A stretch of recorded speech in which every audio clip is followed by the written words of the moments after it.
So let's call the meeting to order. So it is. Uh, It is the third meet Tuesday, just so, CJ, just so you know, in case. Nope, you're right. Let me check. I'll put a note into the chat window in a moment. It is. So we called the meeting to order, and it's, what is that? Can't even tell the time. 6:50, 6:40. And, any public comments? Third on the agenda is the strategic planning update. We want the circle updates.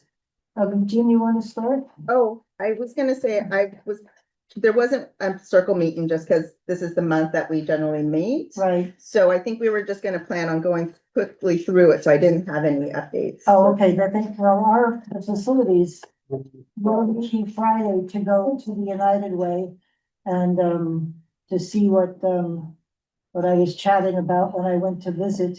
Chad was there as well and got it. But this is what we should look like. Isn't that amazing? They have a cool office. They have I'll a check way that out. cool office. Yeah. I'm gonna be visiting them pretty soon. Oh, good. Yeah, so I'll just go on my own and then get some. We'll get together. Yeah. Oh, that'd be great. Yeah, cool. It's an amazing, and they just use regular stuff to make things. It's really cool. All right, so can I just ask where the Bill Doyle thing is by any chance? Only because I'm working on something with another group to get him a plaque for the State House. I can send you what I have and we Okay. can see if, that is, like, the tech looks good for you. Because what I was hoping to do, they're gonna have the plaque. It's gonna be ready by the first day of the session and we're gonna do a presentation to the Mhm. House and Senate. And I thought if I was standing up there, I could announce what ORCA was planning to do from the Bill Doyle Award sort of thing. Right? Okay, so approval of minutes, October 28th minutes.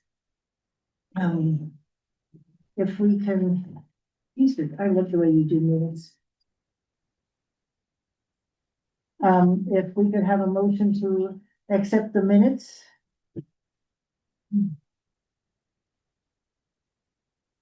Brian. No. I'm grabbing on the phone. What you doing? Anybody want to be brave enough to make a motion?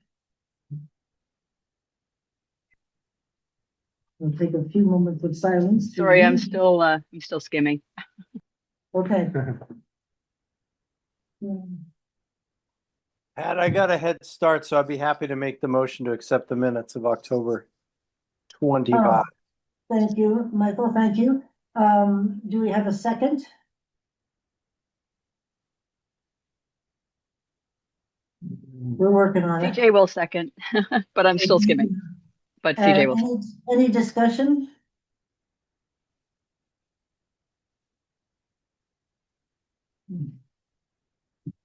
One. It's good. Okay, Yeah, sorry, I'm there's no- still skimming, thanks, but you guys go. If you're ready for the motion, all in favor of the minutes as submitted, please say aye. Aye. Aye. Any opposed? Okay, so moved.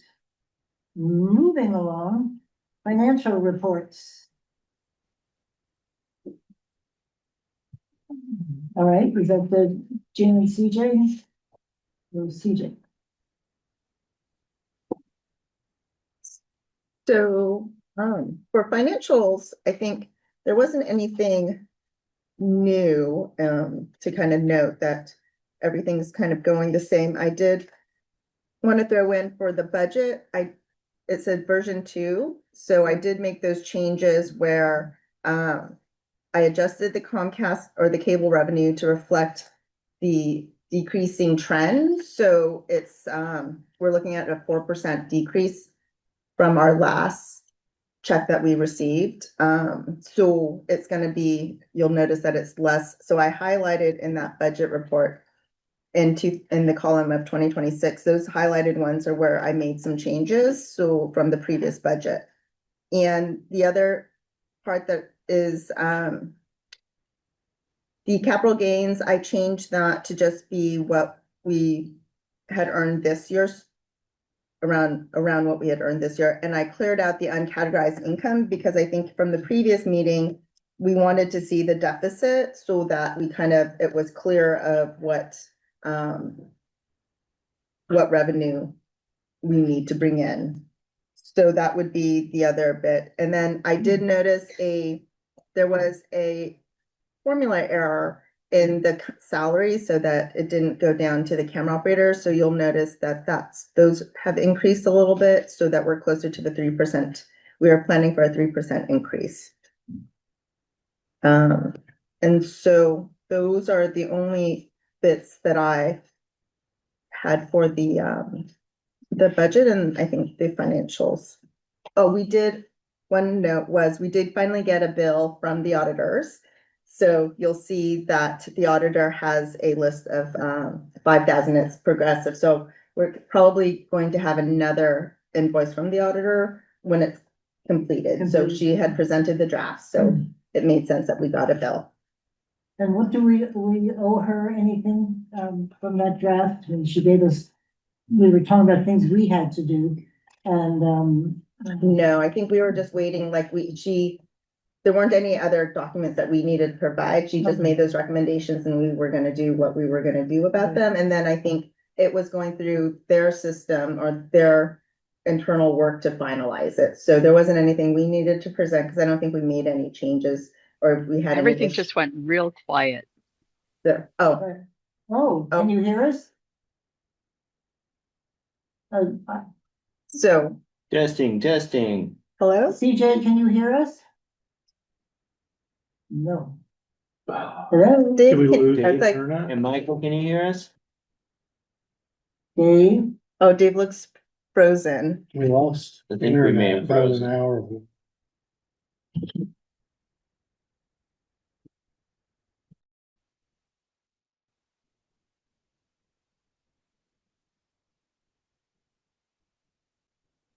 Turned.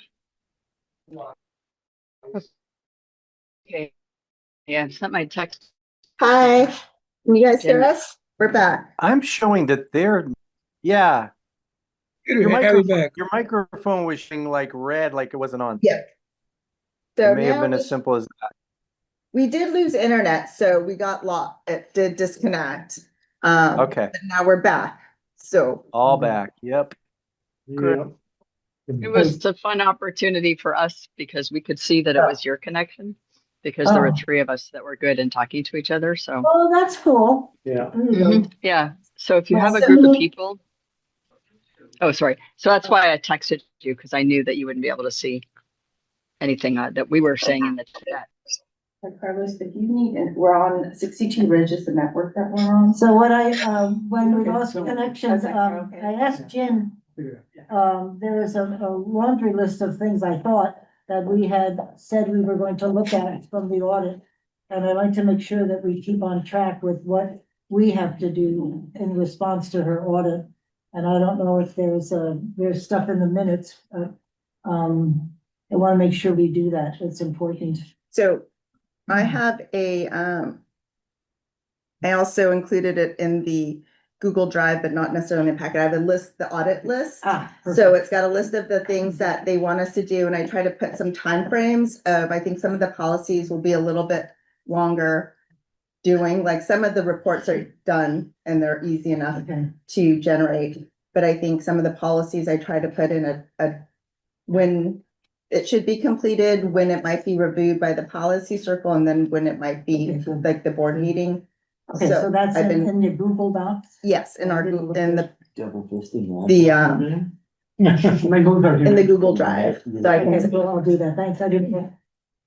I love you. Talk about. All right, so is that okay with everybody? Jim put together a list. Because we have to be responsive to the. Sounds good. Jen, have we received all of our operating revenue for 2025? Is that 257 number a good number, or is there more coming? the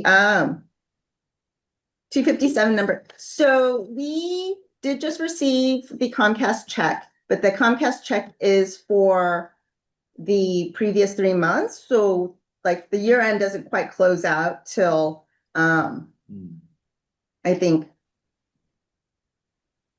November, it doesn't close out till I believe like March-ish or February. So like those checks come through, but for our purposes, that is the number. We're not, like, we generally go with what the last check amount was for the last 2 months. So when we get that final Comcast check, then it may adjust, but we won't get it till after 2025. Huh, they're in a completely different time frame than even the feds. What is their year go from March to?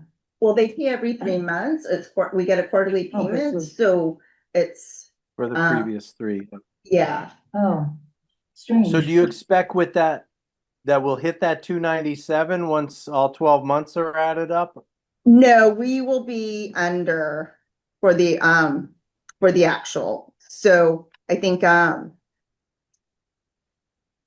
it was, our checks were still below what we had budgeted, so that decline was more so. And I think that's maybe where the suggestion, CJ had the suggestion of going with the trend, finding what the trend is and using the lower, what we're expecting the Comcast cable revenue loss to be for the new budget, rather than what we were doing was just taking the last amount that we got from Comcast and using that for the budget. So that's where the budget number is much lower than what we got in the check.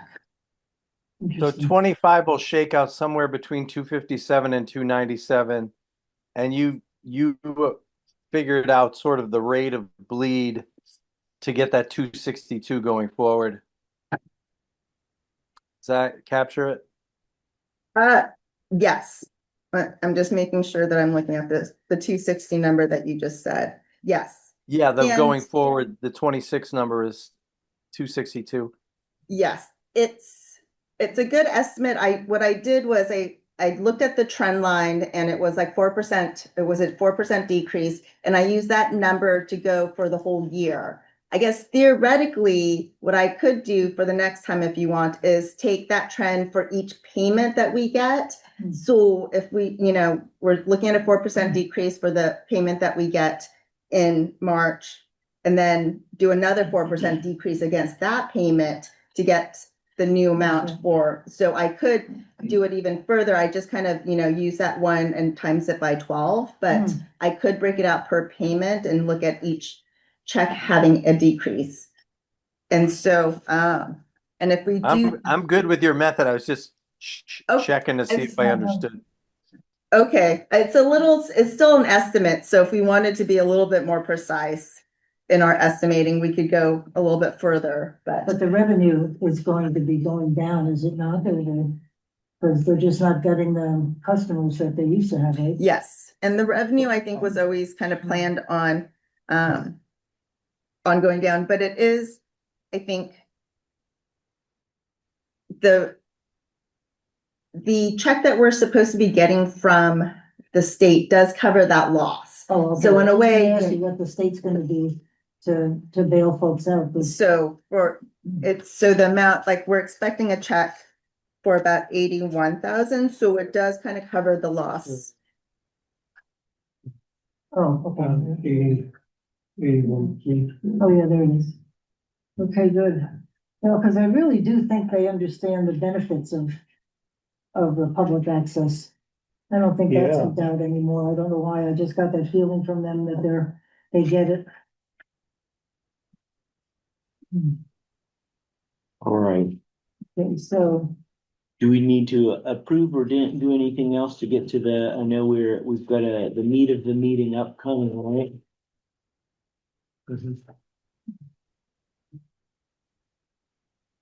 We don't have to approve this, like I never. Well, remember. without a December meeting, or we're not having a December meeting, or are we?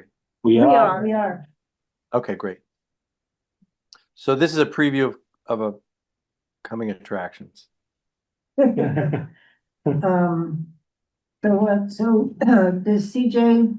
CJ, do you have any comments at all about the financials they're looking at? I just stuck a quick note into the chat window, but I've got them up and let's see. Sorry about this. I also got I do have an EC Fiber meeting tonight, I'm afraid. So everybody's on non-normal schedules. So I think the big thing is, Jen, it helps to know. So we've got even with the additional cost of living increase for the camera operators, we're still break even. With the state adding to the loss to cover the loss from Comcast revenue. So for the budget, are you asking if we're breaking even? Yeah, I'm sorry. I'm still looking at the 2026. So, for the budget for the budget 2026, we are looking at a deficit of 53,000. So even with the covering, like it's pretty much probably the increase in expenses for the year. So So how much percent are we expecting, to be less than what we have now? I'm sorry, say that again. So it's 53? 53,000 is what our budget deficit is. And what's the percentage of that in terms of this year versus last year, percentage wise?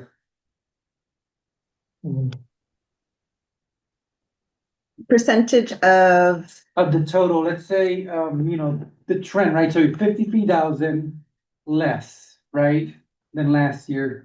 So that whatever percentage that is it higher? Of the or lower total. than last year? well, last year, so for this year, we're still in it and I'm just looking at the budgeted amount. Right, So right. we're budgeting, but last year we did it differently. So the budget last year was 0 because we said all of the money hopefully will come out of the capital gains. We're Right. hoping. Okay. So it's like, that's where this year we said, let's not put in the extra amount to zero out the budget. So if we don't put in an extra bit for the income, and whether that extra bit was coming out of our savings or the reserves, we have a deficit of 53,000. And the reason I'm asking this that way is, I want to know percentages. It seems easier for me to understand that. It seems less frightening in one way, but in another way, it sets a bar. I think us as boards and everybody here, I think we should agree that, that our plan of attack should be increasing, like if we're gonna be if our deficit is decrease 5 or 6% of our budget, then that's the amount of money we should be looking for to create Right, in other right. forms or even more. Right. Because we can't rely always on the state being so gracious Right. and giving us money back, or what if Greenway decides, you know what? It's 200%, whatever it is, the rent or whatever it is, there could be things that Yeah, go sideways. So that's what I'm saying. We should Yeah. really, as a group, decide, listen, we need, in the next few years, we need to hit like a 10% increase in revenue I agree. outside of Comcast. Yeah. Or whatever that number is. I don't know. I agree. So I don't know if this helps. So it's a 3.3% increase in expenses from last Right, year. right. So, and in terms of, it's about a 7.8% decrease in revenue that we're budgeting for Right. this year. So I don't know if that helps Right. with the percentages in terms of, and then in terms of the 53 against, we can do. 497, I get 10.6%. See, well, that is too much for the next to project into. I think we should at some point set a number, a percentage to actually work on. Right. An attainable percentage, at least something, I think.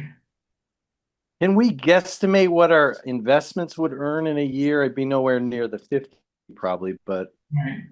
Right. Yeah. 12, I It's don't know how much it highly- would take yeah. a bite out of. Right. It's highly market dependent is the issue, but with the conservative profile that I've been taking, and that Mike took before me, we're not going to cover 53,000. Right, but like 2025, can we just say like what did we make in terms of investment portfolio? It's like low 10. Stand by for a moment, and I can try to take a look at that. Yeah, great. It's a Second piece of the meeting. puzzle, certainly not the whole answer. Right. The big issue is just that we're in such an unusual situation at the moment that we've been in a real market spike, and so it's probably going to be. Have we historically counted on the investment yields to cover anything? I think we can do it. So first of all, I think we're in a different position now where we actually could plan on having some of the yields support a loss of income. I'd rather go for trying to do things that are useful and on mission and that bring in revenue, whether through grants or direct payments. But I really like I that, do think the we can do it. production revenue line item is at 4,300. That seems like that could come up. Mhm. Right. Mhm. And I think the production revenue, if you look at the note that I put into the chat window, the thing that Vermont small business, and now I'm jumping forward into the things that we could do. Vermont small businesses, but because I'm about to jump into this other meeting, I'll tell you what, let me just call in on my other meeting and then I'll come back with the answer on how much we made. And I'm going to break it into two things. One is stuff that I can predict, and that would be the yield on the money we turned over and put into either CDs or bonds, because those are pretty predictable income. And then we have other stuff that's in much less predictable vehicles. So. Multitasking. Confuse me. Yeah. Can I ask while we're waiting for CJ, the 3% increase in salaries, is there some flexibility in there with regard to performance? Or is it just The straight? cost of living. It's cost, yeah, we've just been doing like a cost of living. Okay, straight across, so everybody would get. Although some of the 3%. camera operators don't, just because they don't work enough. Like they're so sporadic that we wouldn't have done the cost of living. Some that work pretty regularly. So I think that I look for like if they've done essentially the equivalent of 20 hours per week, then we do the cost of living with those. So like some people only do like one thing every 3 months. So Right. we don't necessarily, but like, and with the full-time staff, they get their cost of living. Yeah, okay. I think last year we didn't take the cost of living just because things were tough, and I did include it in that we would get it, but I guess that's one space where we could say we don't get the cost of living, which is okay too. But we did give the full-time staff their cost of living. So it's if we are looking to, we can reduce the compensation lines and not include us for the 3%. Just let's wait and see what, don't be so, that's not 2 years in a row. You guys work too hard. So It's just a lot to make up, and what you just said. 53,000 is a lot of money to find. You know what? In a budget. No, yeah. Huh? Yeah. What is the approximate deficit in prior years? This one was a surprise in terms of 53. Well, they zeroed out last year. Right. and we are currently. How did we I mean, zero it? because that capital gains line of 63,000 for the 2025 budget, you'll see that that is fairly large, and that's because that was where we used the amounts to zero out the budget.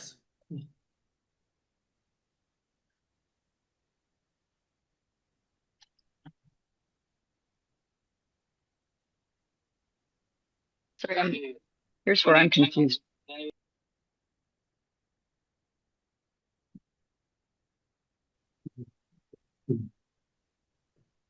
I don't know whether to put this into new business for the December meeting, and then take it offline.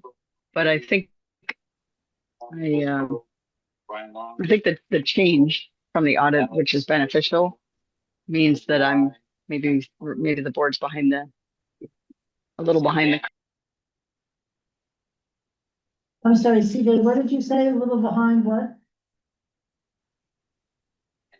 I'm wondering if we're behind the curve. So the deficit is something that I don't understand, and because we've changed the way we're handling it, I'm not sure I understand it, because it sounds like we've had this before and we've been dealing with it. So don't want to turn it into a major sinkhole, but I feel like I probably should dive into it and better understand it, and probably we all should, given that we're a board and this is one of our jobs. If everybody else is on it, then I'm the one that's slow and I should just go and do my homework. Well, look, and I think Carlos' discussion about Where else could we beef up revenue? That's one of the only other sources we could address this. Unless we. I think- Yeah, I had not understood quite the deficit spending level.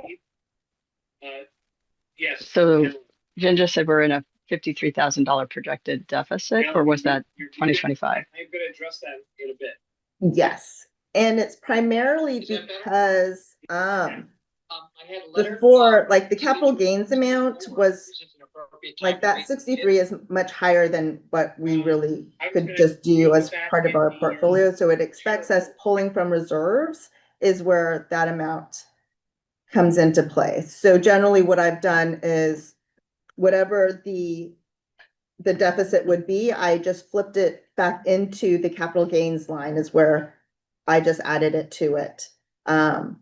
So And then we pulled from reserves and that's we what haven't that, had to because our expenses has always been lower. So the budget always has, like, legal fees and ed development. And so there's some amounts in there that we put in there because it could be spent, but a lot of times it doesn't get spent. And so, like, if you look at where we are actual year to date, we're 24,000 over, or because we haven't spent that amount in the budget and we're getting close to the end of the year. A couple of lines that we know always will get spent out by the end of the year is your equipment line. We save that till the end and then we spend it all out. But like the ed development, we don't, if we don't go to a conference, it doesn't get spent. And so in that sense, there are some pieces where we kind of just put money there. And those lines can be shifted, the ones that are not spent, can they be shifted somewhere else? Well, so Legally, right, I mean, we could always, Right. like, if we didn't want it to be there, we could zero it out and say, we're not planning on having any legal expenses. But then if something comes up, then it's gonna be like, it'll just push us over budget. We could do it like that, and that would be, that would bring that deficit number down. But so far, we haven't had to pull from reserves, but just because the amount of spending that we've done hasn't, has been under. And where in the year do you, when you keep saying year end, it's a month away, And how did we're close. you come up with the?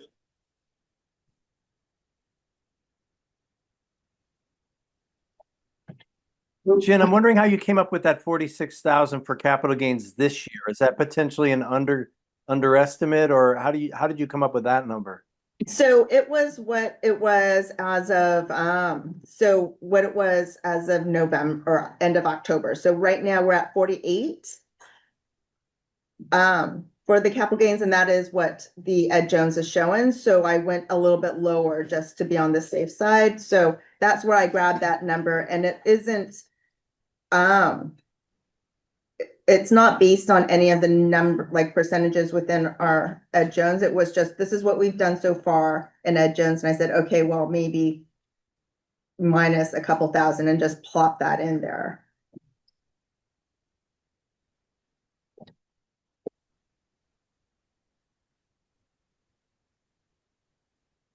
You're saying that we may not spend a lot of the line items here. We may not spend, the line items down, so there may be some flexibility in the budget itself, right? I mean, if we don't spend, so the budget deficit might not be 50 something. yeah, Because looks like there likely will be 20 something in savings, and so the deficit's actually more like 20 something. Yeah, and then it kind of compounds, because like at the end of 2026, we may not have used 24th, because those same line items that we didn't spend or that we, kind of kept down, like that's extra stuff and that's why I feel like we haven't pulled from reserves yet, just because there has always been some money, like the savings from the previous year that we didn't, that we kept using. So I guess that theoretically kind of is like from reserves because it's not new revenue. And this year you had the server, right, but you're taking that into factoring into this, right, or no? No, the server I didn't factor into it. Because we're not paying on it yet. No, we did. I think it was in 2025's. We would have been over budget in 2020 in this year because we bought it this year. So that was what we were planning on, that it was just gonna be over budget on this budget. Right.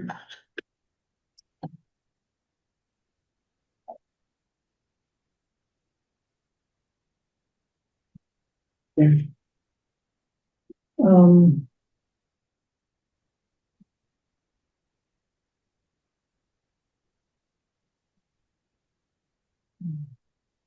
Just concerned about, we've only got a couple of weeks to sort this out, which it sounds like it always happens this time of the year anyway, looking for the year-end results. And then Zach, in terms of budget, in terms of gear, also at the end of the year, did you spend that money? Do you have to spend it that year?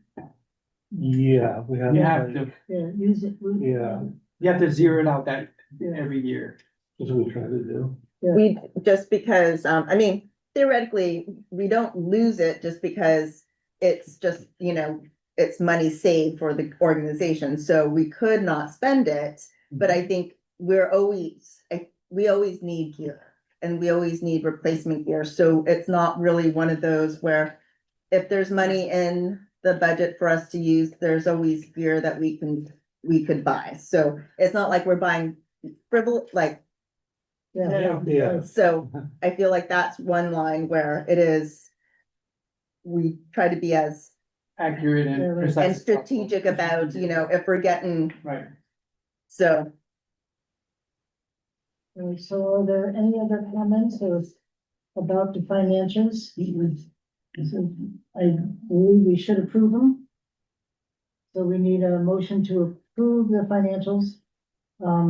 This is something we're gonna have to watch at the December meeting. I motion to approve it. Okay, Carlos made the motion to approve a second. I'll second it. Okay, Chad, thank you. Any comments, further comments about the financials? Just a quick, which of the circles covers the financial stuff? Which of the what, the search? The circles, I think we originally attended like the outreach circle would be a place, just because we're thinking that's your fundraising circle would be where that conversation could happen. It could be, I think we can move it to another circle if it makes sense. It may be like the fundraising and the alternate revenue discussion goes, to beyond just the outreach, just because it hits so many different I think so. areas. I think so. Or are we suggesting that we move? We haven't finished, right? We haven't voted on this yet. No, we Chad, have a motion on the thing, but I asked if there's any other comments. And I don't know if action's required. But if not, do we have approval for the financials as submitted? All in favor, say aye. Aye. Aye. Opposed? Aye. Okay, opposed, no, no carry. Okay, so DJ, what were you suggesting? Question? My main thing was just to kind of understand our deficit situation, and the question about the circle was to figure out which circle I should ask to get included in, so that we can dive into it, and then maybe we can bring that to the board at the next meeting.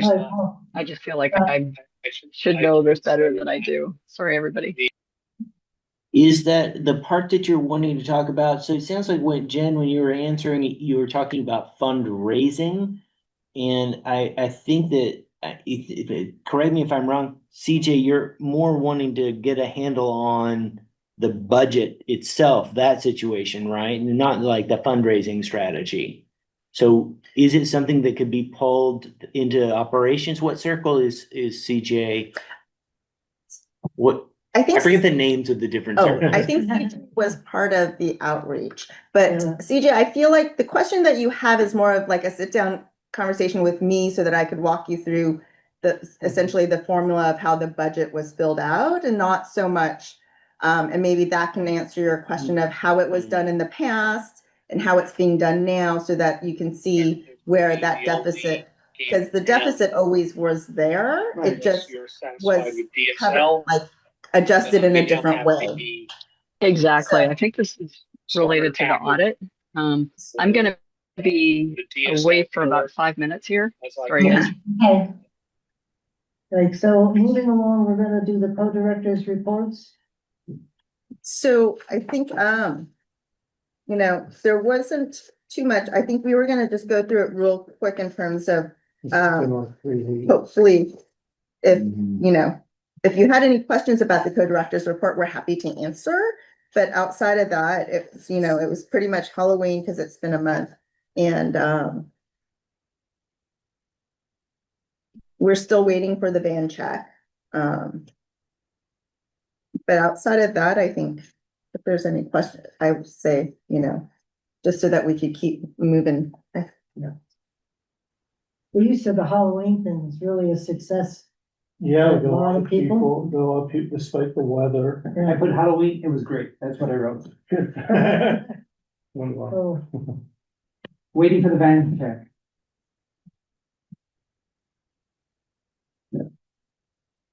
Okay, Okay. that's it. Right. okay. And those comments, we've got the,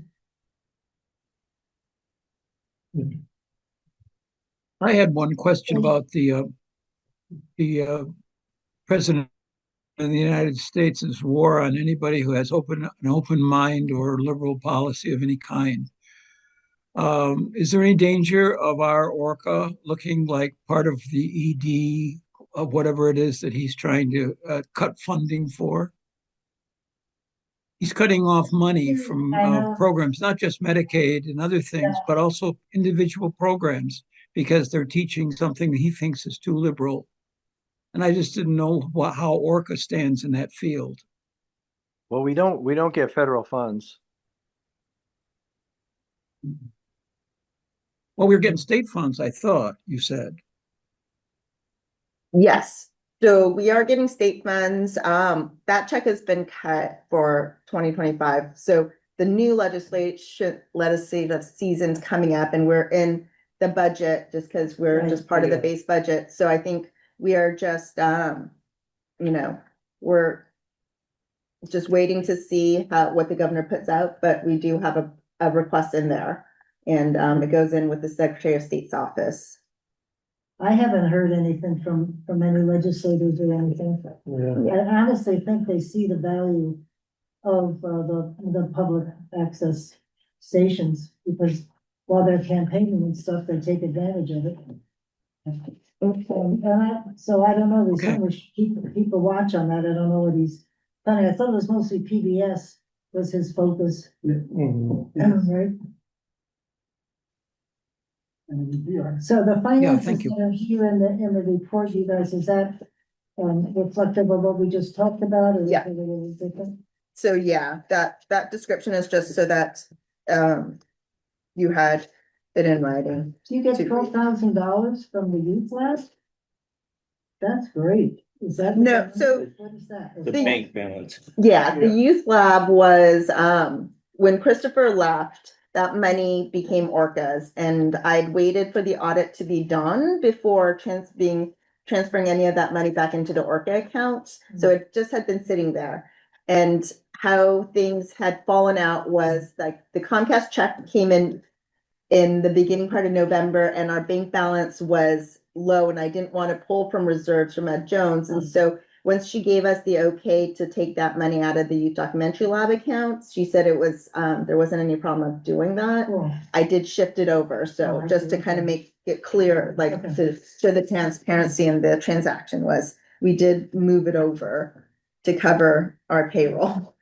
That would be important. And so the balance at the end of the director's report where you say the youth lab is 12,086, is Mhm. that minus the 10? Or is Yeah, that? so if you looked at the previous co-director's report, it was 22,000 in there and Oh, change, okay, and cool. so I pulled 10,000, so that's still remaining. I haven't moved it all the way into the banking or the checking account. So next on the agenda is the alternative revenue streams. So Very interesting.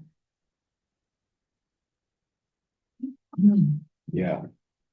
So I did, just to kind of explain the table, so the van group collects data from all the AMOs. So what I did, this is the survey from that reflects most of the fiscal year 20 or I'm sorry, it reflects 2023 for most of these AMOs. I think one of them might have a different fiscal year, but, Jen, can you clarify which chart you're talking about right now? it's the one that says it's landscape and it says AMO name at the top. It's the very last one. So I have ORCA Media as the first column, and these are some of the data points that the data survey collected that I thought maybe is a good way to see what other AMOs are collecting money on or doing for alternate revenue. And I tried to grab the AMOs that had similar staffing as well as similar cable income. So that kind of is like, so they were similar to us. The last ones, the AMO 8, they're a little bit bigger. So I just grabbed one that was a bigger, like they just are a bigger group in to see what they're doing as just having more resources. I'm sorry, I realized there's two AMO 8s. The first AMO 8, I feel like they are a similar size and that might be I think it's a mistake. I don't believe it's reflective of their cable revenue, but I included it, but that's why I pushed it off to the side because I think that it is an error, but just in case it's not. So when we're looking at alternate revenue, I think the cable revenue and the grant funding from the state is pretty much like we have no control over that. That's just what it is. The next line of the total dollar amount of contribution, fundraising, sponsorship, and underwriting, like that could be an area where we might do some work. We could look for sponsors, we can look for underwriters, we could do more donation drives. So you can see that column or that row, you can see what the other AMOs are doing if they're pulling in a lot. The other would be they pull the program fees. So that's essentially our production services. And so I figured you can see what the other AMOs are doing in terms of that. So I think part of what we need to do is at some point, either this year or moving into January, is I think we should have, I would like to see like some bullet points of what's legal, what can we, what are the services we can charge, what are the things that we can do in terms of legality, right? To go down that route, because we can't just, right, we can't looked can't at make this a already, profit. right? Yeah. Yeah, we can make a profit. We can? Yeah, Yeah. we can. And I talked to, what's her name from Burlington? Mhm. Okay. Lauren Glenn, and she gave me some information and I passed it on to the board. I have to look it up. Cause we did come up with some ideas of who we should charge. I don't think that. So I think it comes to like production services, we're starting to charge for conferences. And so it comes back to whether, do we want to get into the wedding business? It's like that type of like Right, those Over. would be like no longer part of our mission. And Right. so then like we would have to report that as like Right. we would get taxed on it. Yeah, Like it's not part of the nonprofit part. And so probably just to make our finances a little bit easier, we're not like we would say we don't probably want to do weddings and Right, but we can charge like so if someone is doing an event okay. like we are, that's where those production services are. Now we're charging for conferences and annual meetings. So things that are a little bit more like Involved. not necessarily involved, but it's For asking for money, is anybody? said no. I think this is the year where we've been pretty stringent about saying we're charging. So there has been some that asked us, like we also offer a sliding fee. So if they didn't prepare, then they have asked us, we didn't put anything in the budget, we can, and oftentimes what we'll ask is, can you just donate what you can? And so they may have sent us like $200 or something. So, but then they do know like this is something that's coming down. The other places also where they are like, oh, this is cheap, we're great. Like I think we just did the Civil Rights Summit and they were excited because they're like, oh, it's so cheap that, you can do this, because we weren't gonna be able to really, like, they would have done their own, but it would have been harder. Yeah. So, Good. I was thinking of a program for schools that are going out of business. And the community is freaked out because the only thing they have besides their school is the buildings themselves that are like a community meeting center. And if we offered to do an ORCA documentary and also a study of how that community is organizing itself to try to save its school and its internal life, it might be something that we could both do and do well, but also be offered for whatever it costs us to do it. We've been covering those. And what town was that, Dave? Well, there's 2 or 3 schools that are Yeah, that's thinking they're true. going to have to close. Right. so Washington Central, we've been covering their, we covered their listening session because they're looking to cover. So we could cover the listening sessions, and that's just, we haven't been charging the school, but it's just it's part of their school board activities that we have been doing. Right. I think, so in terms of one of the things that we think about is, are these new initiatives something that's going to take a lot of effort or, a staff capacity that Right. means that we need to take it from somewhere else? Or is it, so we've been trying to kind of do that, the low impact, high effort, high impact, low effort grid to see if, maybe when we start to brainstorm and look at new initiatives to see where they fall in terms of staff capacity, or if it's going to require us to pull staff from other things. Yeah. Which, it may make sense to do, but it would be something to kind of keep in mind of, So we're assuming that production service is something that's ongoing, because that's what you do, right? Kind of, right? That's part of what we do here, right? In terms of production services. And we have imagine a sliding scale, and we're asking for donations, or right, we're asking for money for the services because, right, as donations and, right, that sort of thing, right? And then we could waiver them depending on organizations and the whole thing. But that is one thing that we're already doing, right? So we don't have to, we're not gonna say increase production services, or are we to promote our production services? And maybe that's an area that we might wanna do, right? Are there organizations that are unaware of what ORCA Media can do for them in terms of what we do in terms of production services? I'm sure not everybody knows what we do, because every once in a while, when I talk to people in a group, I say, well, it's free, you can come here, and they go nuts. Right. And I don't think they know. Right. Or we could go there and record whatever meetings they have, and, we'll send a camera operator with mics and the whole thing, a multi-camera shoot, whatever it is, right? So that's something that, since it's what we already do, part of what we do, I think that's something we should keep pushing forward, right? And that involves marketing that, right? Getting the word out there in different mediums and media, right? So I think as boards, I think, and I'm not sure if this is the right way, right? I'm just throwing ideas out there, right? Should we collect, I'm just writing bullet points of possible things, venues of revenue, of creating revenue. Should we just keep throwing a list of many more and then kind of attack a few that these are the ones we want to work with?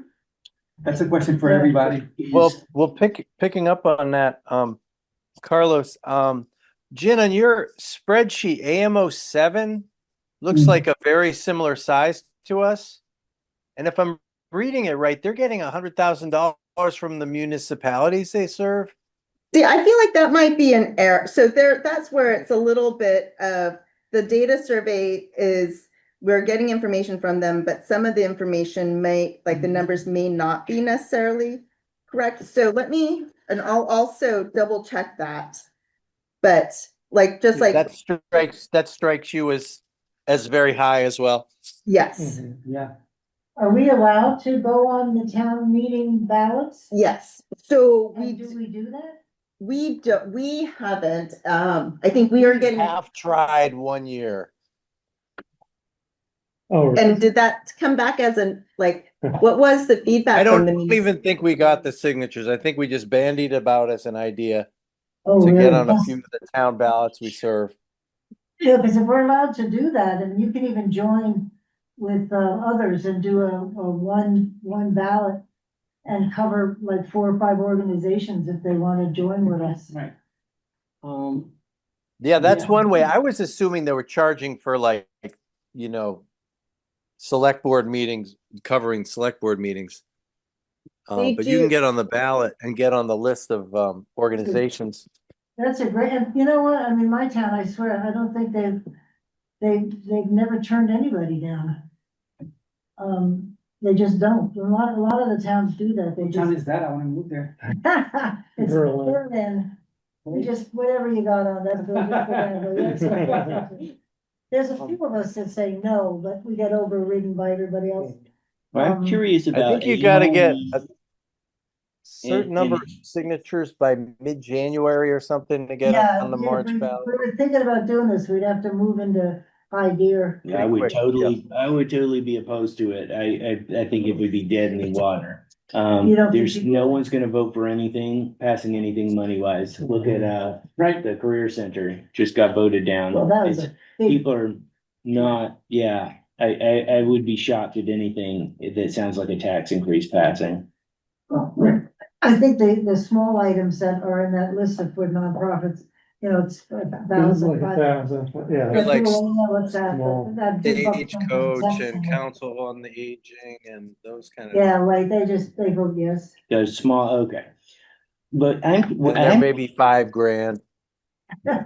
is the like AMO4 and AMO1, looking at the amount of revenue from contributions, fundraising, etc. And look, like they seem similar size to us.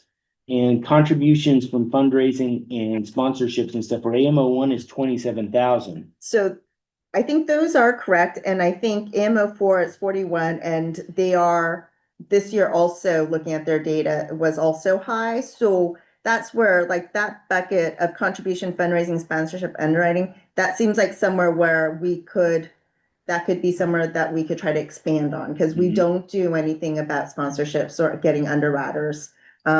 Yeah, And- and AMO1 also received $70,000 out of the state money. That means they're suffering a disproportionate loss Well, in it could be. Comcast, right? It could be also how they may have received the 2 checks the same year, like the same time, and they deposited it, and that could be 2 years worth, whereas we Right. just deposited one. So that the grant funding it's a little bit unclear of how I think it's 2 years worth of grant funding, like then rather than they got more, because that year they did it based on a straight percentage. So you'll see like how everybody has 45, like if you made, and so it wasn't until I think the 2024. But even if it's doubled, they still received more than us, which No, means they- they suffered. 2 years worth of checks is essentially what they put in there, rather than like everyone else did 1 year's worth of the state funding, but it looks like AMO1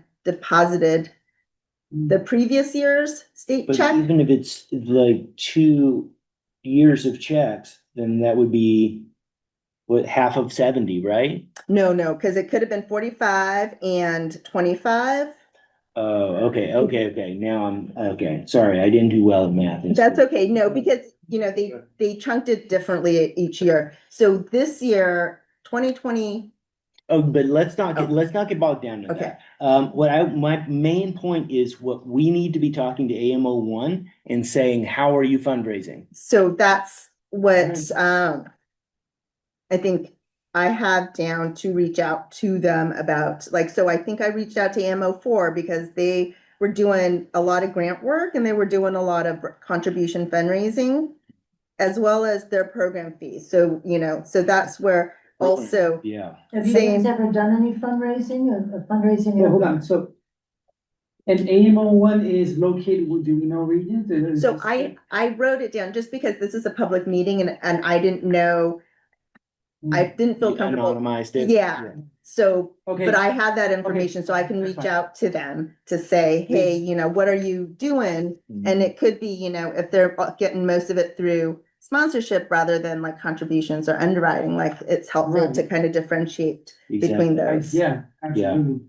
I would like to know that, and I would like to know how AMO4 is getting 57,000 in programs that for their services, and also AMO7, which has a higher budget than us, but is getting 40,000. Right, What are they charging for? How much do they charge for each thing? Those are the things that we can take and we can just run with. Right. Absolutely, I agree. So I think that's where, If they're saying we're cheap, that's a. Well, I think it's also dependent on region and where people are located, I'm Mhm. pretty sure. Yeah, what's the going rate? I mean, it's maybe there much more bigger businesses in those areas, more industrial businesses, more capital. We could be, but I'm guessing the one on the far right is in Burlington. It may be anonymized, but. Yeah. Have we been there?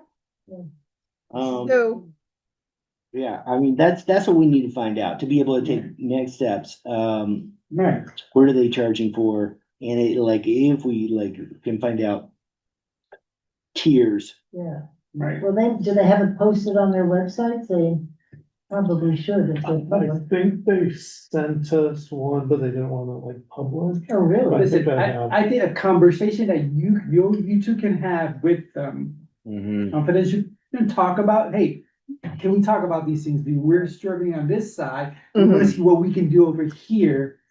so that's what I've got planned for with Jam is next week in December. And so I'll reach out to the other ones. And I think we've talked to, like, the Media Factory ones, we know, like, it's because it's so much bigger, it's hard to like kind of be like, okay, can we really pull that off? Yeah, And no, so no. having the conversations with the smaller size or the ones that are about our size, Right. I think is helpful to do. And then I think the other bit is if,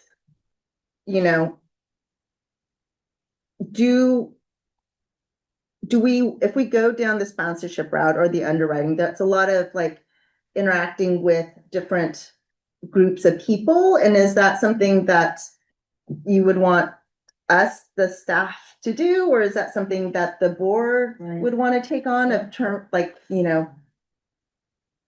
finding sponsors? Or I think that would be the other bit. And also if,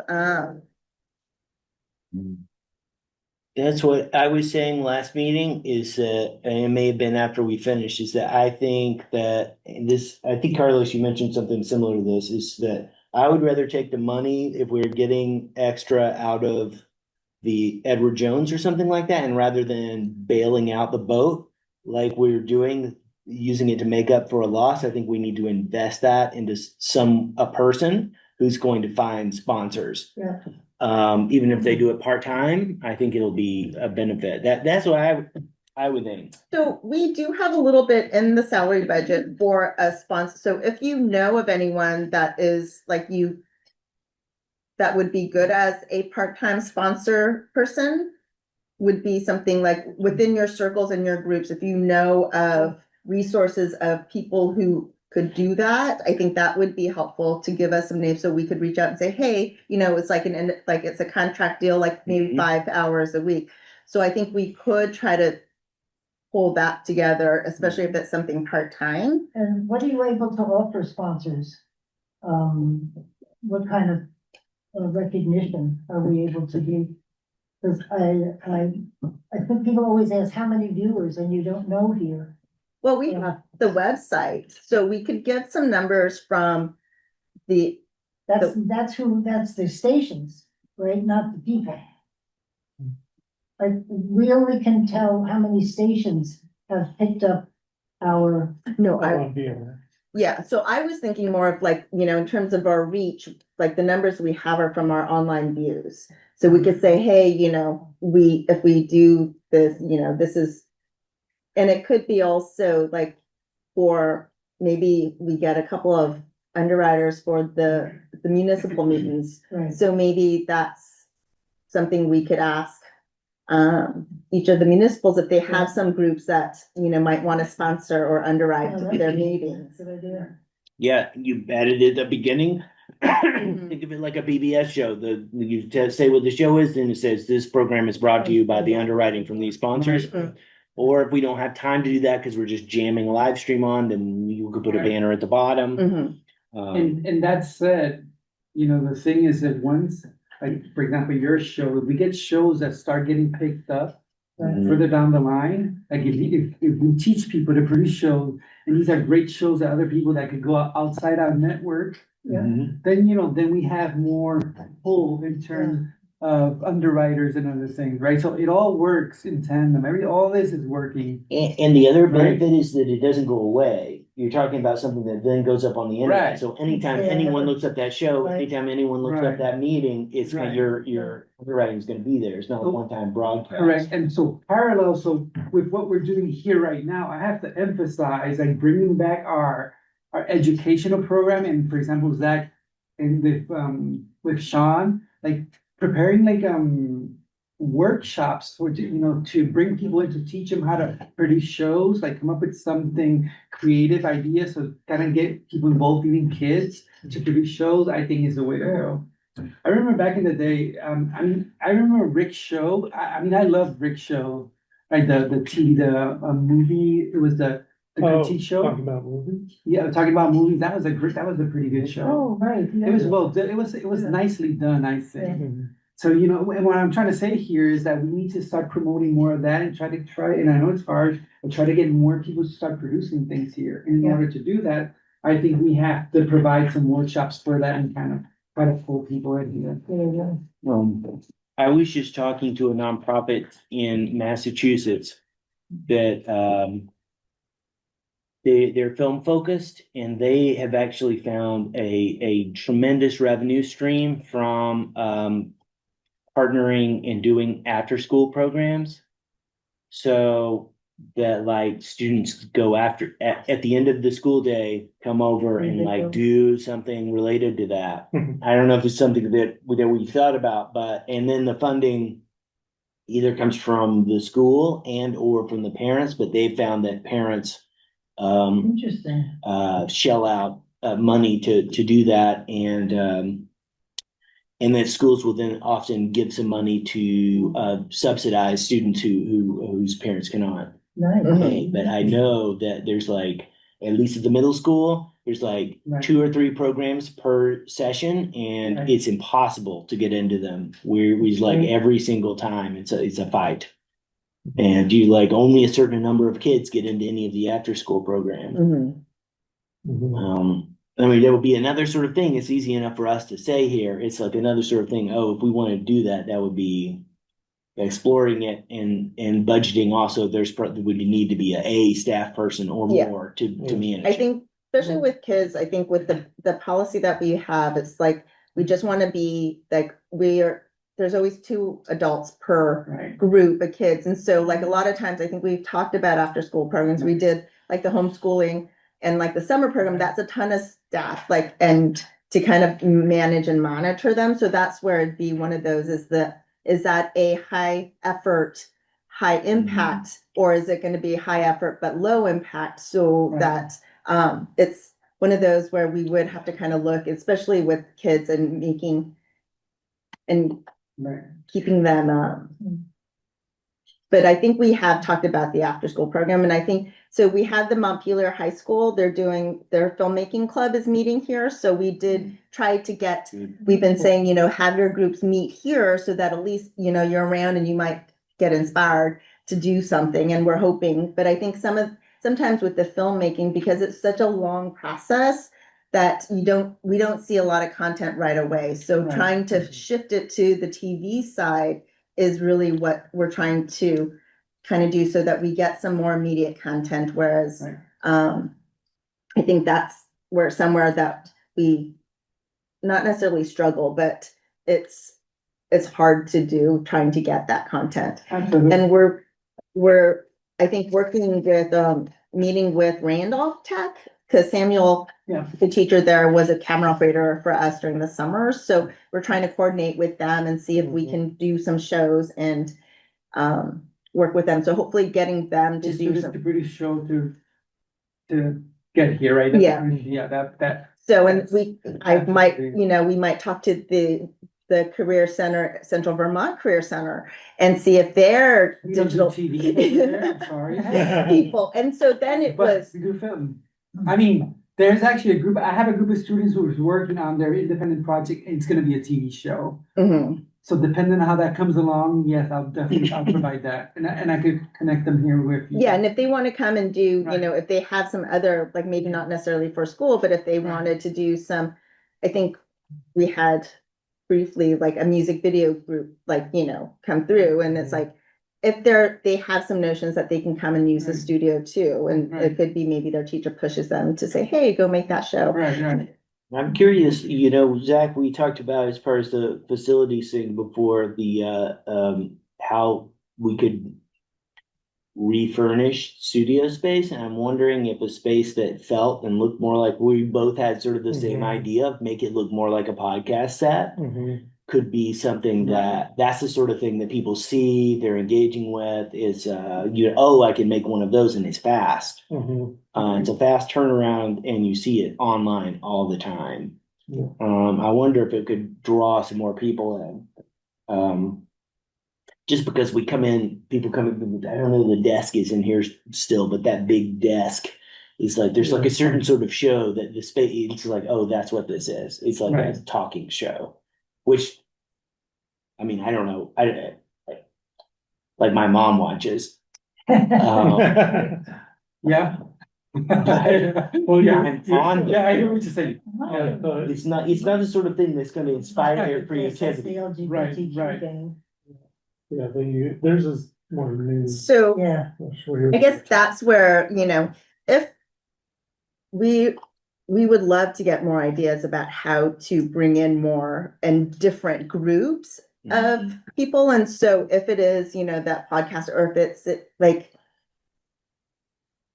I guess, if you hear of like, this is what seems to be Right. out there. Yes, I think yes. And I hear what you're saying about it's hard to, especially, in this area, to bring in people versus Burlington, which more people tend to walk in Right. and want access to that versus Montpelier. I think, maybe Zach, maybe y'all going to Montpelier High School and giving a workshop over there during class time. Like they have some blocks that are free blocks. Go give a little workshop on podcasting. See who signs up. Kids would love that. Take it to them. And that way we don't have to worry about the whole 2 adults per one student. It's in the school, it's daytime or classes. If we had a certain little pod of programming, like a curriculum that we would be popping in and doing, Right. then that is something that the Vermont Arts Council has funding for. To do things in schools. So if we knew what we were going to do and had a budget for it, we could try and get grant funding to pay for doing it. So it isn't one of these things where we keep like doing stuff for free. And just thinking if we go and we tell people more about what we do, it's going to generate revenue, and that just isn't how it works. And maybe at some point we could sit down and kind of brainstorm something out, like some ideas of a workshop, like a very quick, I think something fun, engaging. And I think start taking it to the high school, take it to the middle school, present it, give a workshop, see if they open up their space and say, yes, you could come here, 1 PM auditorium. We have 5 or 6 or 7 kids signed up, bring the gear, bring everything in there, give a workshop. Produce something, create something there, try to get them sparked, right? And if there's an interest, then it could be Right. like, oh, wow, there's like, and people are fighting to get into this. Right. Then we could grow the Right. program. That way it's not as a high, how did you call it? High effort, low Impact. impact. Mhm. Right, but I still think we have to keep pushing that, that's part of our mission is to educate, right? So you would be ticking off that box and at the same time possibly cultivating new content creators, which is what we want. Yeah. And I agree with you in terms of the space, it has to be a little bit more more funky and more And the kids would like fluid and that. more open and more. Mhm. I think some like chairs that we can move around with those like wonky microphones. I actually think that I would like to see those in this space. I don't love them personally, like, because they're in your way when you're filming. Right. I think that would help, and I would think, I also think that even if it was an FX30 or 2 or something like that, that getting some cameras that produce an image that Right. looks a little bit different from a camcorder image is also gonna help. Yeah, Because yeah. that's the knock when you go out and you talk to people, Right. is that the stuff just doesn't look good that ORCA makes. It looks camcordery. And something like an FX30 or something Right. like that can produce something that looks a little bit better. All right, so. I'm curious what's left over in the, if you. Yeah. That's not what this meeting is about, but you Right. mentioned it earlier, I'm like, what is in the equipment budget this year? I would say, well, you can look at your financials and it's in there What and line is it? it's on the next, it's equipment, capital expenses, so That's zero. it's on the back page. What number? It's 70/30 D. Okay, yeah, see, I'm budget blind. Even with my reading glasses on. Okay, so we have a budget for 15 and it's spent 2.4. Well, yeah, because we save it all for the end, just because in case something breaks, we don't want to have spent it and have a camera break on December. So the end is coming up next Yeah. month. All right, so, for next meeting, you're gonna talk to some of these folks? So yes, Maybe we can all just think about this a little bit and bring back some ideas. So I will reach out to those AMO 1 and 4. And also, I guess if you all are thinking about, sponsorships, underwriting, and if you have if you know of a group that you're like, oh yeah, reach out to them and make, I think they would be willing to, like that list of organizations or groups that you think might be Right. willing to sponsor or underwrite, that would be a good list to start collecting so that we could reach out to them and say, hey, we have this show that we think you would look good. Here I bring up what's his name from Barry. Does he have a lot of sponsors? Who? Tony. Yeah. Does he have a lot of sponsors? I Because don't I know know. he charges, for a lot of work that he does, he actually charges. Because the historical museum, no, the Granite Museum used him. We were doing interviews for volunteers, Mhm. and the next thing you know, we got this bill. And I was like, whoa. Teresa So I know he from gets paid Green for a lot of Mountain stuff. Film Festival is the person that I would recommend, who might be someone who could, she's amazing at finding sponsors. Okay, There you so go. I do have her on my list, but I was like, I don't know if she's so booked because she does Green Mountain Film and I'm imagining she has her own life or. Probably be totally slammed at the beginning of January because that's when they will start That would that be hustle, tough. but I would definitely talk with her, especially if we're talking about like 5 hours a week, Mhm. I mean, her other work is real estate, I think, Okay. so, I think it would be flexible, but I mean, a person who you can at least say, what do you think we should do to start? Okay, Even if it's like, not like, would this be something you're interested, what would be advice you would give? And I would say when these AMOs that you're talking about here, that have these numbers that we like, that's the other question I would ask them. We're not gonna immediately turn around next year and get 27,000 probably. Mhm. But say, okay, where did you start? What would you recommend to us? And I think that will help us being like, okay, that's a manageable first step. That's like Right. at the right level on the scales in terms of effort versus, and I think that our goal is going to be like, let's get enough money coming in from that so that we can have a dedicated person just doing that. Years ago, you find somebody that would go out and get the business, and they would take a certain percentage, and that was their salary. But I don't think people don't do that anymore. You'd hire a Right, no, fundraiser, yeah, and if yeah. they brought in 100,000, Right. you give them 10 or something. So My question for everybody here, so far, what are areas that we all think we should kind of keep pursuing like a little bit deeper? You know, is it underwriting? Is it donation? Is it the whole thing? Or do we wait till we talk to these EMOs and to get a sense of this? Well, I'm trying to think about fundraising, who would be the audience? How would you attract them to make money from them? I can't quite figure out in my head what we could do. other They're than knock supporting on a doors. community service. They're Yeah. supporting a Right. valuable community Yeah, and we service. can hit national life up, national life. There's always, they're involved in everything. They give money to just about everybody, the theater especially.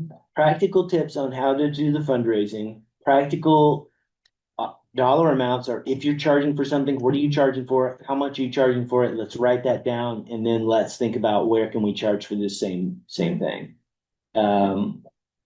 That to me, I think, and so I think it's sort of like what you're saying, we do a little bit need to wait because right now it's just sort of guesswork, and I think Right. production work that's happened in the past year, it's been like, whatever you feel like paying. Right, we were playing catch up like Uh, for years. Yeah. Right, so, yes. Cool. All right, let's move on, because we're actually pretty close to schedule. Under old business is the Green Mountain Film Festival trademark. So they are pursuing and they're almost, I think, done, and I think they've registered the GMFF LLC at the Secretary of State. So I think I'm waiting to get another MOU from them and seeing with the new, like they were waiting until all the copyright was kind of settled, and so I think they're further along, and I have asked them to see, I think they just have the LLC done and not quite completed the copyright part. Interesting. And then there would Who's be, the director? Who's the Python? GMFF? Who's the GMFF director? It's out the there in the same person community? that was last year, so I think it's still Python is the Okay, director. thank I you. don't know if there's anyone else. So and so they provide an MOU for fiscal sponsorship, is that what you're saying? they've generally generated the MOU, so we have one from before, and so what's gonna change, if they're gonna do anything different, or if they're just gonna update the name that's in there, and I think they did request that, I think the previous MOU, the question was, it was 7% of income was in that MOU that would start 2026, but they were like, I don't think we can, but so maybe something like around 1,500 to 2,500. They're like, depending on how the film at the end, they might be able to give us an amount rather than a 7% of the ink, like I feel like they are worried that they're not gonna make enough to be able to afford that, to have, I mean, I just had an MOU made, like a standard, boilerplate one for people to be fiscal sponsorees. mhm, And I could share that with you. sure. I'm pretty sure that ours is based on like 5 to 7% of money donated. Theirs is the opposite, which is funny because it's like theirs is of income and not excluding donated. Yeah, but that So- doesn't have anything to do with our role as a fiscal sponsor. Our role as a fiscal sponsor is that we're providing the 501(c)(3) so that they can receive donations. Yes. So that is what I'm curious about. Why would we not be getting a percentage on that? And that is not dependent on whether or not they make money. They need to budget for fiscal sponsorship fees is 5% of that. That's part of your budget. Mhm. I mean, I want to be reasonable to them and help them, but it just needs to be something that makes sense. On our side too. Mhm. Because I think if we really get a solid foundation now, as the income gets less and less from the state or from whoever, that we better be in a better position financially. Well, that would be another alternate revenue stream was, fiscal sponsorships. We generally haven't wanted to do it. But, it could be something that if we want to pursue a little bit more to do, especially if part of that is always like, we were just helping, we had the MOU with the GMF first because we were just trying to help out. And I don't know that we were really thinking of making money off of it. So, but if that is something where, we wanted to pursue if your alternate revenue of sponsors, finding more fiscal sponsor ease. I would put that lower on the list just because it doesn't generate a lot of revenue and it does generate a lot of back end accounting. So yeah, I would put that lower on the list, and you just usually the cost of 5 to 7% covers your admin cost of accounting. And you need someone to really do the work. You have to actually look at their books and reconcile it at the end. So it's like, I don't think you're one to take that for a bunch of other. I don't think that's it. Yeah. So, and you also have down here the art walk, what is? So we are having, December, we're having an art walk. We're participating in the art walk. That's in December. We're doing animation. And so, if you have, let people know to come and watch it. I think, there was a newsletter that went out, I think, for the art walk. About How many do animation. we have already? Hmm? How many animations do you have? I think we have one animator who's presenting their show and then, maybe doing a little Q&A afterwards. So Nice. The animator is Haley Morris, who lives in Mad River Valley, and she just won an Emmy a month or two ago for her animation. Yeah. Wow. She is- Did I go? she's Short legit. film, the film? It was for a documentary on Nat Geo called Octopus or something about an octopus. Her website is shapeandshadow.com. She is really amazing. Right here in the valley, that's Yep. impressive. I mean, she's done all kinds of music videos, and she's mind blowing. Stop motion, all sorts of stuff. Cool. Yeah. Steve. Yeah, that sounds great. Yeah, if you got any of your students who are interested in animation, Right. should definitely check that Yeah. out. She's been really itching to do a workshop on Can it. we get her to do a workshop here? How much would you charge for that? Oh, That's a good question. Yeah, we got a That's- conversation going with me, Sean, and her on the emails for the art walk, and then I think- trying to figure out some I other think stuff. we should definitely get her here for work. That'd be incredible. Yeah, Mhm. I think Is that's. there the a way date for the art walk yet? Is the art walk date out there yet? It's like a set date. Is it the first Friday of the even numbered months? I think so. something. What? Times the square root of Yeah, but is that- 5. That's what I was thinking. It's the first Friday of every even month. Yeah. That one. So So- 12 is December, and then 10 and 8, first Friday. Yeah, I think we have to, we would love to get them here for a workshop if possible. It could be after this art walk. I mean, we talk to them to see if they're available to do this. I think to get kids interested in this, maybe that's our content creators. Yeah. That's a show right there waiting to happen. I don't know. Sounds great. So that would be another good list to pull from all of you of if you know of people and within your circles and Right. of influence, so to speak, of people that maybe we should reach out that might be willing to or good to do a workshop that could be recorded or that could be. I'm gonna write this. I'm surprised Christopher isn't working on that angle, right in Waitsfield. What is the name of that station? Madrigal Valley. The Madden Valley. Okay, so new business is the 2 board spaces. You obviously have to fill them. So yeah, it was more of kind of reminding everyone that there are these 2 board spaces. So if you know of people that might be interested and or whether I think back when we did an advertisement or a posting in Front Porch Forum. So do we want to do a more active push for or an active search for a board member? Producers here to the independent producers, the folks from LGBTQ gang and whoever, if any of them wanted to join the board, because other than me, there's not really, One person who's kind of interested. oh, really? I would love to, if we can get someone who works in the community, in a business or nonprofit space, I think that would be more helpful to us. I mean, not that- What is happening? Oh, CJ was unmuted. I think we should, yeah. And I think if we could also, if you happen to know people at the further towns, I think to try to get, if you happen to know of anyone in like some of the other service areas that we serve, yeah. Do we need 2 board members in order to be? No, we're okay, it's a little bit low, I mean, but it would be great to, you know, if we have some. Flexibility if somebody doesn't show up. I think business, like, I like what Chad says, a business.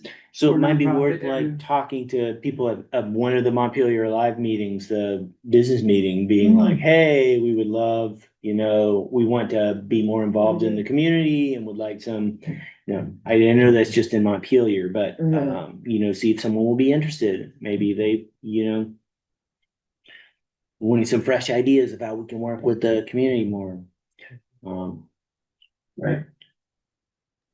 Can I Okay, make well, a suggestion that we reach out to a one of the chambers of commerce's or a business-oriented organization if we do think we might want to. This is going back to the discussion about possible additional revenue sources, and you all know my desire to help allow ORCA services to support Vermont small business, just because you know they could use some help, and we have the expertise. I wonder if it would possibly be useful to reach out to somebody with that you know is kind of representing Vermont smaller businesses to see if they would be interested, especially if we're going to go that way, because they might both give credibility and help guide the effort. Then the other question is just which towns would you like to see more of from our represented towns? I would, because CJ actually wrote something in the chat earlier that made me think about this, and she's reminded me again. I think someone we should talk to. I think we got to figure out numbers for what we could charge for things, so we at least go in with a little bit of a framework. But I would say CVEDC. That's the Central Vermont Economic Development Corporation. To see if there's some way that we could, you know, help the businesses in our area, you know, and be able to be like, okay, yeah, we could make a X duration video cost and it would be this much, like $2,000, or probably that's probably too much for a lot of businesses here, but $1,000. Yeah, especially if I could do, and it would be on a mission some too. support for this. Yeah, that's the thing, is it's on mission. Did we already discuss what other band members are doing to generate additional revenue? Because we're all in the same boat here. Yeah, we did talk, we looked at the table that I sent, and I have notes to reach out to some of the AMOs that are in the buckets, that are doing some stuff in the buckets that we were interested in. So I do have it on my to-do list to reach out to them. Yeah. Cool. Because we're meeting Yeah, again if you want next. to put me on the call for that, I'd be happy to join. Okay, and then back to this. But the reason, having been on some of these economic development groups, that's the reason I said the Chamber of Commerce, is because they might have more sort of real world practical experience. Like in Randolph, we hired an economic development director and shut down our economic development committee, and Randolph has just seen business after business close. So I've got a little bit of skepticism about economic development things because they don't seem to be working very well. I'd rather go talk to the actual people who are trying to do business in Vermont. You know, reach out to like farm, or maybe reach out to farm organizations or like NOFA. Yeah. Right. Well, the Central Vermont Chamber is very active. Okay. And they've got a Monday luncheon that's well attended, and they're always looking for people to come and talk. So yeah, you know, we could do cool. hit them up. Yeah. While I'm on the EC, while I'm on the EC Fiber board meeting, EC Fiber just got a $3 million grant to cover the cost of putting in conduit for anybody who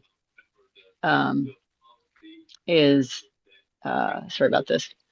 For anybody who is has a home value of less than $500,000 and has filed a homestead agreement. Well, $3 million to cover, and there's only 10,000 customers, and so it's a big pot of money to be able to go and pay for and putting conduits in for all these. So if we can get a grant for that, can we get a grant for creating websites or promotional videos for some of these Vermont small businesses? Let them use our YouTube channel or helping them to understand how to do their own. The reason that I'm mentioning this is I think we could possibly look at using some of the money that we've put into the account in the investment side, since we're now at our goal of having some running revenue. I think we should, by the way, look at changing that goal a little bit. As your treasurer, I'm like, oh, it used to be just if we needed revenue for a while because something happened to one of it, like to the cable company. Now I'm like, oh, well, while we're getting through this period, we may need to access some of that. So that's my second attitude towards managing the money for the company right now. But I think that we could look at supporting an additional person part-time, for example, to support helping get our capabilities into the community, both for individuals and for small business purposes. And then just like they did, where they're like, it has to be your property value has to be assessed at less than $500,000 and you have to have filed homestead. We could put some things like that. Yeah. And EC Fiber, at least officially, is also a not-for-profit or a municipality. So it's got similar limitations on what it can do. It's not a for-profit company, at least not officially. Yeah, So just being able to dedicate someone to doing grant writing, in addition to the sponsorship thing, I think is another a good idea, which is I think maybe was part of what CJ was saying. Well, I wasn't planning to support hiring a full-time employee for grant writing, but we certainly are going to need the expertise. Well, it's not going to happen without someone doing it, because we always talk about it at board meetings, and it's like, wouldn't it be great if someone did such and such? Well, like if we want someone to do something, we need to either pay someone part-time or like hire someone to do it. Because we've talked about it for several years, and no one on the board is writing grants. There's a person who writes grants, I think part-time at Montpelier Live, and she's been really successful. And I think she's doing So it she might part-time. be willing to take a contract. Maybe Yeah. a few hours a week. Maybe reach out to this person. Yeah, because it's a skill, writing a grant. So It is, and it's like it's great to say, because I just grind through the salt mines all the time trying to find money to make films, and it's like there are tons and tons of grants, but like it's like casting your net into the sea. You need to know what is the best, you have to have focus in applying for them, and you have to research each one and know what their priorities are. And it's just so much work. Right. So it's like, yes, there is tons of money out there, but it's like, you have to have a focused approach. Is this person working with Montpelier Live or? Yeah, she does. Met with her at one of the events a year ago, I think. And she used to run this really amazing, she did development for this arts program in Boston. Cool. I would have a conversation. We should have a conversation with this person, see, hey, is this possible? This is what we do, this is our organization. Are there grants out there is it possible for you to be a contract and write a grant for us? How much would that cost? Blah, blah, blah, Get an idea of what it would cost. Yeah, exactly. We need to do. We could ask Katie Trouts to come and talk to one of our next board meetings.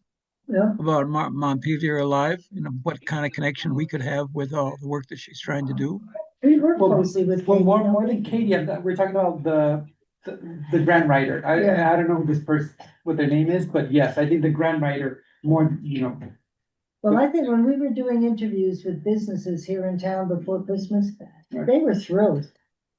Mm-hmm. So there's interest in getting the word out about businesses. Well, that's I've actually been emailed thread going with Katie about the related with Thanks, this Dick. You're- animator about they're know, looking to do more projected art I on don't think buildings and anybody stuff downtown. is And so I was concerned like, about why the don't we fact that we're see seeing if it's a program that churn. like ORCA could be involved in? Yeah. Maybe we're the people who turn the projector on Right. and turn it off or whatever it is, you know, and then like maybe there's a grant that could be written for this.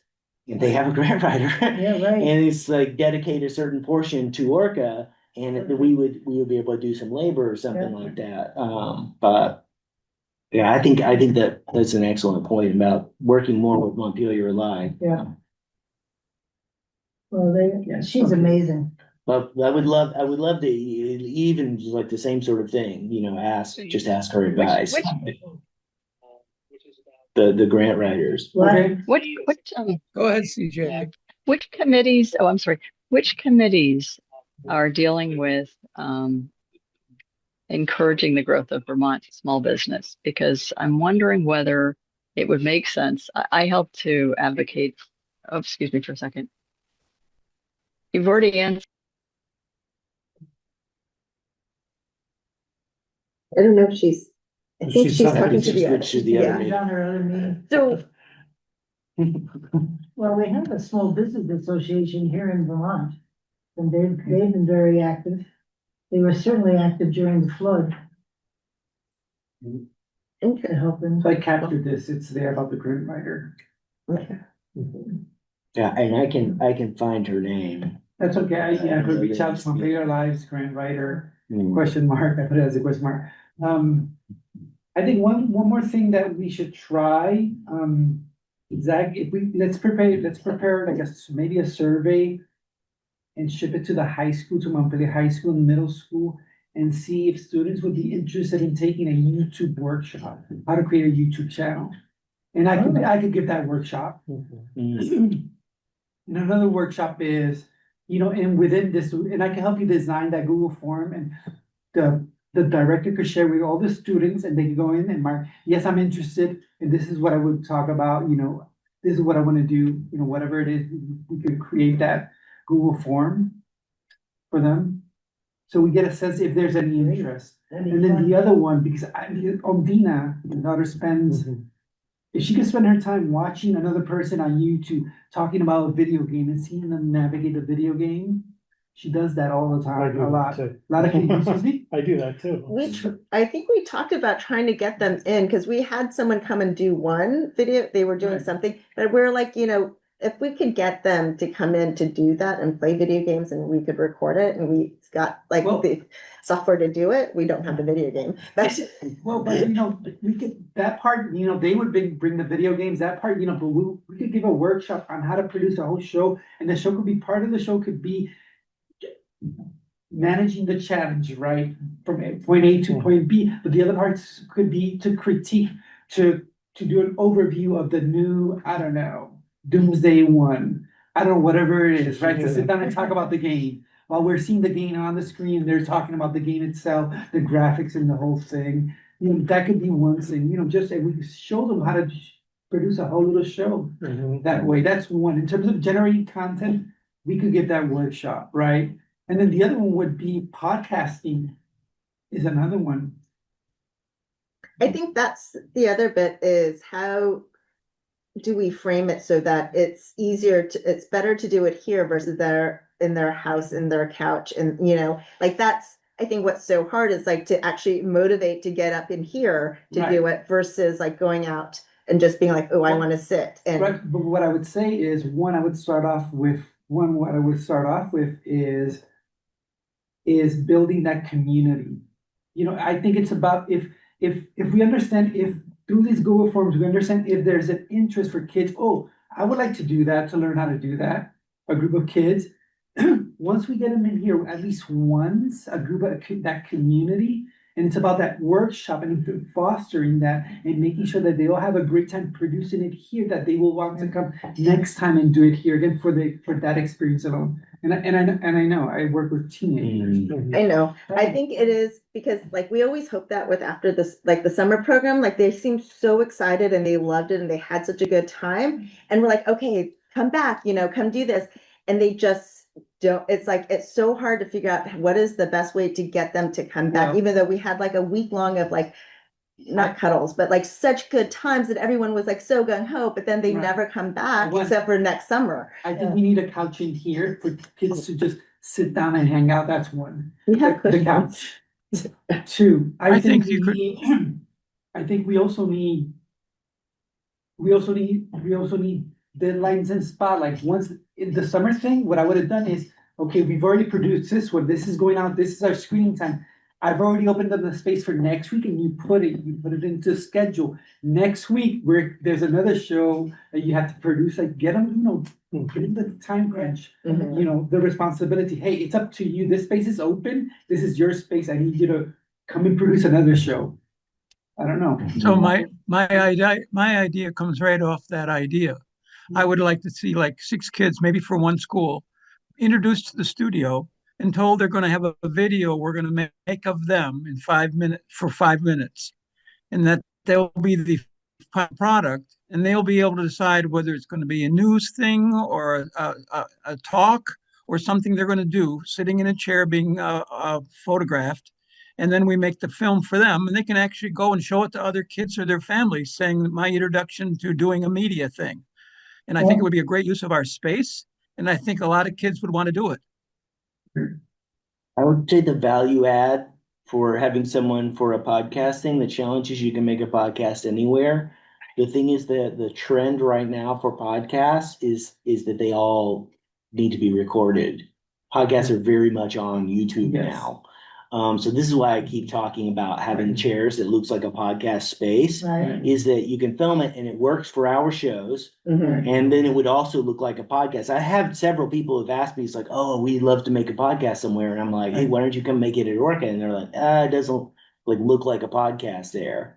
And it doesn't, like, you just have to have the microphone and audio recording equipment, and that will record the audio part. And then they can have that, but then they can also record the video. That's the value add for actually coming in here. That's where we've been trying to, but it's one of those where it's like, getting that space to try to, like, how do we market it and getting those people to know to do that? And I think it is one of those where we're like, okay, we would love, like, it makes perfect sense to us too, because we've always pushed, like, you just record it and, just pull that audio. It's like, Yeah. it's super easy, but it is one of those where it's like, I think for the younger kids, I think it's high stakes, it's high stakes. The show is gonna come out next week. Get them in here at least once. And I think also, having, and I know it's money, popcorn and hot chocolate, whatever it is, kind of making their space. Like these lights need to be off. These are not the lights. I can help you light this space, but it should be It different. desperately needs different Right, lighting and we talk options. about these things, but I could give those workshops. I think getting a sense if there is any interest. That'd be great. Once we get them up here once and we produce at least one workshop and you say, okay, the space, so next show is coming up in the next 2 weeks. So, That'd be great that you offered. I think we should take you up on it. no, absolutely, yeah, no, I could do that. I mean, 1 hour of my time, that's fine. Great. Okay, I don't know, because I know somebody that just does TikTok all day long. So, Yeah, I was talking with This Kevin Ellis. Who does a show at WDEB. Right. Is that right? WDEB in Waterbury? Yeah. And he really wants a better podcasting space. And actually his son is a producer in New York who produces podcasts for on a professional podcast studio. Oh, right, So which is about, You're about talking taking to one of those rooms back there and making it into a podcast set and just leaving it there. I think this space could be a podcast Yeah, space. All you need is a yeah. microphone and you're in a podcast space. also, there's software, which noise canceling software is very good. I can recommend a few for your end of year budget. Bruce Free is a must. I have it on my computer, it works for you. It's like $70. $60. so I would say maybe like facilities, it seems like this is essentially the facilities. Yeah. Like, Yeah, we are. but it could be one of the things of, if you want to, especially if we're looking at these new buckets, to maybe push forward like the revamp of the studio and whether it is like to, you know, brainstorm about different lights or the couch. Like, I feel like Right. we see free couches on Front Porch Farm all the time. And so it's like, do we, you know, it's Yeah. like, so. One challenge is we have to be able to switch the sets Mm. quickly. Mhm. Like, Right, within right. like 20 minutes, turn everything around to a whole new Right, show right. after that one. Sometimes they're back to back. Right, right. Mhm. Yeah, it would have to be relatively flexible. Yeah. Right, right. And or people would have to just get used to the set being slightly different. All right, troops, it's 8:30 Yeah. almost. I know, we lost, I did. No, we're okay. We were on track for a while. I Yeah. think we're, yeah. We stayed We pretty just, close. we just talk, I think I'd rather have these conversations at these start points and kind of work towards something. So do we want to, as far as facilities, so do we want to talk about these things at some point? Oh, yeah, I think Yeah. it's great. I'm gonna go visit, when I visit the, Yeah, when I go visit them, Okay. then we should sit down and talk together about yeah, let's, what is it that we see? And maybe bring visual references, and we could talk with visual references. Mhm. It's better than just Yeah. talking like Yeah, this. we get to look at those links that I sent to you that Yeah. day. It may have been in our email chain of different podcast studio spaces. I've been I taking, think we need to decide, yeah, I've been taking screenshots of all sorts of, and I think we need to decide to prioritize the general office space or the studio space and switch to sort of Right. gussy up first. And maybe the easier thing is the studio space. I would vote the studio, because I think the studio space Yeah. leads to theoretically the alternate revenue. So if we're looking to find those, like having the different Right.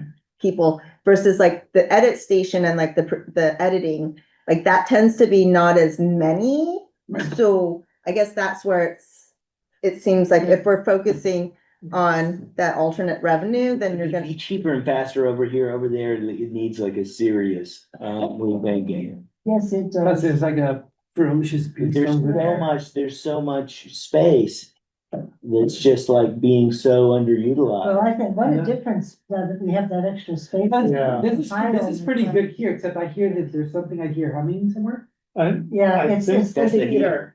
Oh, Because the yeah, heat went yeah. out So for a little it's bit not here. bad, the space. It's not too bad. No, Nice place you would think with this sort of ceiling. I know, that's what I'm saying. So Ah, And then I don't hear, December, it was a is the heater. December, and then I hear some other thing. So, is the December art walk coming to ORCA? yes. yes, Another one. So we could have a couple of lists of things that might be going on that are available when the art walk comes through. Right. Yeah, hand them out a sheet of information. Yeah, what Sean, I meant. when Sean does the art walk thing, he does a spiel at the beginning where he tells them all about what all ORCA does and gives Okay, people great. tours. Terrific. Sean and I could do also workshop on shooting the horror film. Oh. they Sean would could be love- director side of it and creating content. I Yeah. could be all the technical side of that. That would get The interesting. kids. That would, they of course, love be- it. yes. You would be the I like would call it turning people away. right, sledgehammers and machetes and Yeah, that's a great idea.